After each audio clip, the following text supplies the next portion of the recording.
السلام علیکم۔ آج ہم سورۃ یوسف کی آیت نمبر 26 سے لے کر 30 تک کی آیات کو دیکھتے ہیں۔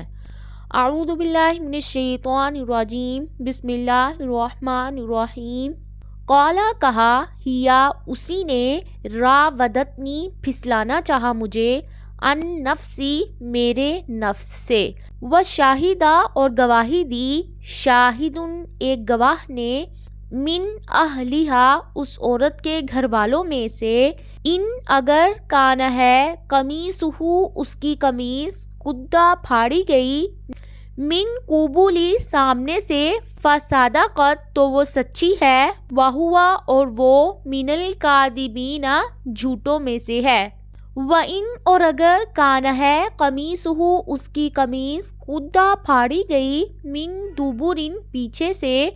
فَكَذَبَتْ تو وہ جھوٹی ہے، وَهُوَ اور وہ، مِنَ الصَّادِقِينَ سچوں میں سے ہے۔ فَلَمَّا پھر جب، رَآ اس نے دیکھا، قَمِيصَهُ اس کی قمیص کو، قُدَّ پھاڑ دی گئی، مِن دُبُرٍ پیچھے سے، قَالَ اس نے کہا، إِنَّهُ بے شک یہ، مِن کَیدِکُنَّ تمہاری چال میں سے ہے، اِنَّ بے شک کَیدَکُنَّ چال تم عورتوں کی، عظیم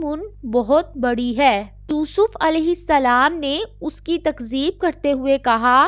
کہ اسی نے مجھ سے گناہ کا مطالبہ کیا تھا تو میں نے انکار کر دیا اور بھاگ پڑا۔ عزیز مصر کے لیے معاملے کی حقیقت تک پہنچنا مشکل ہو گیا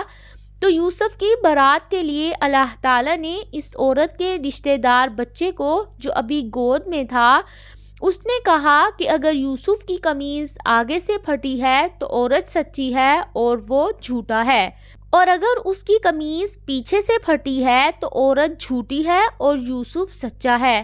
جب عزیز مصر نے دیکھا کہ قمیص پیچھے سے پھٹی ہے تو معاملے کی تہ تک پہنچ گیا اور اس کی بیوی نے ہی یوسف کو گناہ پر مجبور کرنا چاہا تھا۔ یوسف اعرض درگزر کرو، ان ھذا اس سے، واستغفی اور تو بخشش مانگ، لذنبک اپنے گناہ کی، انک بے شک تو، کنتی ہے تو، من الخاطئین خطا کاروں میں سے۔ عزیز مصر چونکہ معاملے کو پوری طرح سمجھ چکا تھا، اسی لیے یوسف کے ساتھ نہایت نرمی کا سلوک اختیار کیا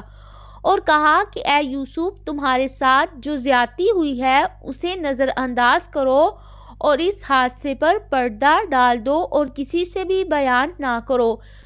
اس کے بعد اپنی بیوی سے مخاطب ہوا اور کہا کہ ساری غلطی تمہاری ہے، تم نے اس نوجوان کو ورگلانا چاہا تھا، اب اسی پر تہمت دھرنے کی کوشش کر رہی ہو، اسی لیے اپنے گناہوں کی معافی مانگو۔ وقال اور کہا، نسوۃ عورتوں نے، فی المدینۃ شہر میں، امرأۃ العزیز عزیز کی عورت، تراود وہ پھسلاتی ہے، فتاہا اپنے غلام کو،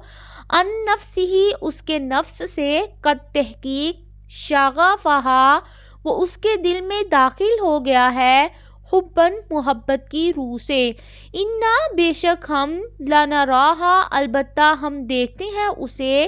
فی ضلال مبین کھلم کھلی گمراہی میں۔ یوسف اور عزیز مصر کی بیوی کا واقعہ کسی طرح شہر میں پھیل گیا اور عورتیں کہنے لگی کہ وہ یوسف کو گناہ پر اکساتی ہے اور وہ اس کی محبت میں گرفتار ہو گئی ہے۔ یہ تھی آج کی آیات جن کا ہم نے مطالعہ کیا۔